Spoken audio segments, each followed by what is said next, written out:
আমি বাঞ্ছারামপুরে যখন যাই দেখি রাস্তার আশেপাশে মাজার আর মাজার, মাজার আর মাজার।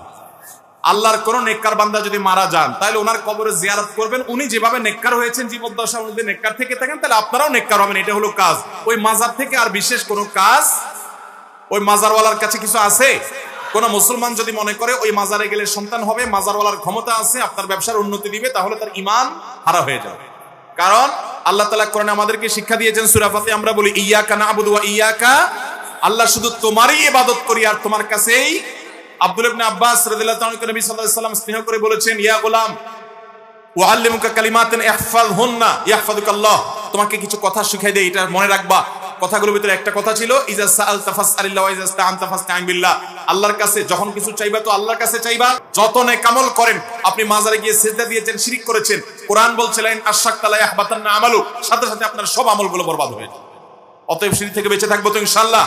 আর ইসলামের নামে নকল কাজ করব না। বেদাত হলো ইসলামের নামে নকল কাজ। একজনের হাতে জাল টাকা পাওয়া গেছে, এটা হলো বেদাতের মতো। আপনার কাছে টাকা নাই, একটা দোকানে যাই কিছু চাইছেন, আপনার ক্ষুধা লাগছে, আপনার টাকা পয়সা সব হারায় গেছে, চোরে নিয়ে গেছে, পকেট মারে নিয়ে গেছে, আপনি যদি বলেন ভাই আমার ক্ষুধা লাগছে এটা কিছু দেন, দোকানদার আপনার দয়া করে দিতেও পারে, বাকিতেও দিতে পারে। কিন্তু আপনি যদি নকল টাকা দিয়ে কিছু কেনার চেষ্টা করেন, সেটা ধরা পড়ে, তাহলে মায়ের একটাও নিচে। ঠিক একইভাবে কিয়ামতের ময়দানে আল্লাহর কাছে বেশি আমল নিয়ে যেতে পারেন নাই, নাজাত হতে পারে, কিন্তু নিয়ে গেছেন নকল আমল, বেদাত আমল, নাজাত হবে না। কুল্লু বিদআতিন দালালাহ ওয়া কুল্লু দালালাতিন, প্রত্যেক বেদাত এবং এই নকল আমল ইসলামের নামে, যেটা কোরআন হাদিসে নাই, ইসলামের নামে আপনি বানায় নিয়েছেন বা কারো বানানোটা করছেন, এটা গোমরাহির ঠিকানা কোথায়? আল্লাহ আমাদেরকে বেদাত থেকে বেঁচে থাকার তৌফিক দান করুন।